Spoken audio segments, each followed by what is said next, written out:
Hey makers, I'm Charlotte from the Wood & Wick Co. And I'm Jeff Standley from Standley Handcrafted. Today, Jeff and I are going to walk you through all of the components you need to get started making candles. Jeff, why don't you start us off? First off, we're going to start out with finding a vessel. It's always important to find a good vessel that you want to work with. And which one is this? That is our matte black aura from the Wood & Wick Co. Okay, so this is the one that we're going to be using.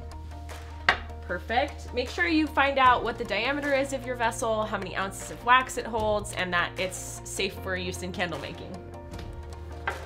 Now I have candle wax. This is the virgin coconut soy from woodandwick.com. So when you pick your candle wax, there are a lot of options out there.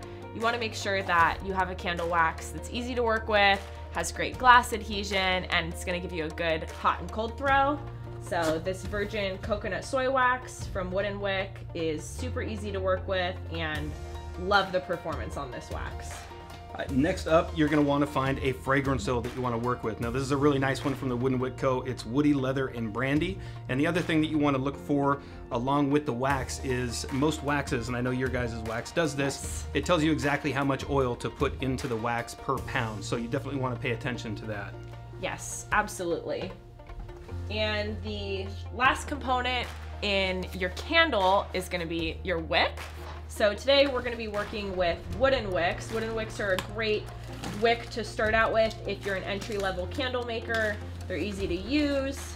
And if you start out with this sample kit here, you'll get a nice instruction card on candle making tips to help you start out, as well as a big selection of different wooden wicks to choose from. Each package will tell you which type of wick is best for which type of wax. So all you need to do is read the bag. It'll let you know the wax companion for that wick, and that'll be the wick you want to use based on which wax type you're using. What's next on deck? Next up, you're probably going to want to get a good scale. Now this is definitely something you need in any beginning candle kit or whatever you're going to get. And the one thing you want to pay attention to when you do get a scale is make sure that it goes down and weighs at the lowest possible possible measurement. So when you're doing oils, you want to make sure that you get the 1.1, 0.2, 0.3, and if that's off a little bit, it can definitely affect your candle. So make sure that you get one that can actually measure down that low. Precision, precision, precision. Okay, we also have our handy dandy heat gun.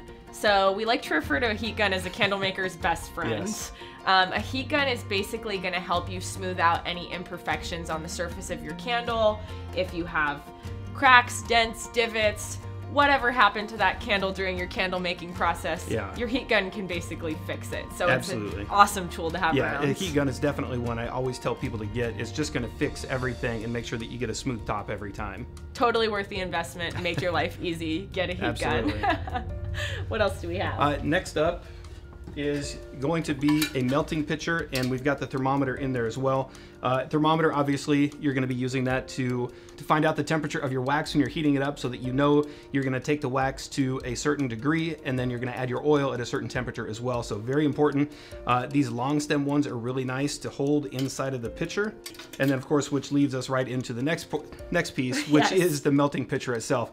Now these are a very good one. I believe this one holds up to 4 pounds. I typically do 2 to 3 pounds in this one, but very useful tool and something you're absolutely going to need when starting out. And you can tell Jeff is a professional because he hooked that thermometer on with one hand. So when you get to that skill level of candle maker, that's when you know you've really made it. Okay, up next on deck, 2 tools that are really nice to have around, especially if you're using a wax that comes in slab form. So waxes come in both flake and slab form depending on the type of wax and its melt temperature.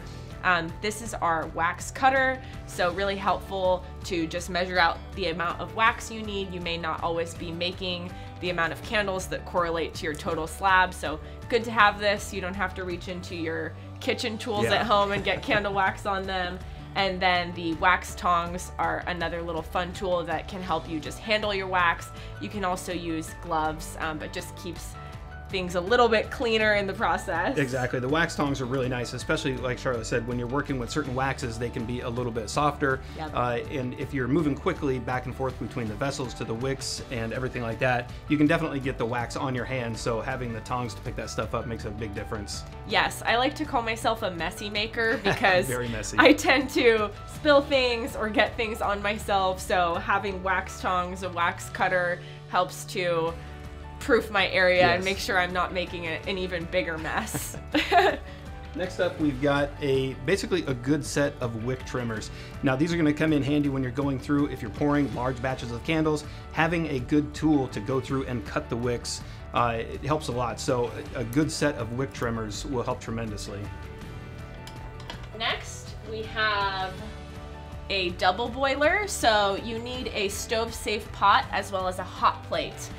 Basically, the way that you melt candle wax is you put the candle wax directly into your pouring pitcher, and then the pouring pitcher is going to go and sit in your double boiler, just like how you would melt chocolate, same way that you would melt candle wax.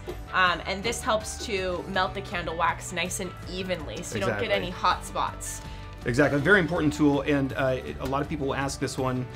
This basically keeps the wax and basically keeps it from scorching or burning if you have it on direct heat. So this is a very good method to melt your wax. Definitely. And last tool we have here is a snuffer. This is a great tool that you can either use burning your candles yourself, or you can sell them to your customers if you are selling your candles. But this is a nice safe way to extinguish a candle when you're done burning it. So this is the rundown on all the components that you need to start out candle making. In our future videos, Jeff and I are going to walk you through in-depth an explanation on each of these components, how to choose the best one for you, and ultimately how to make that perfect wooden wick candle. So we can't wait to share this with you. Stay tuned for our future makers tips and tricks. Happy making!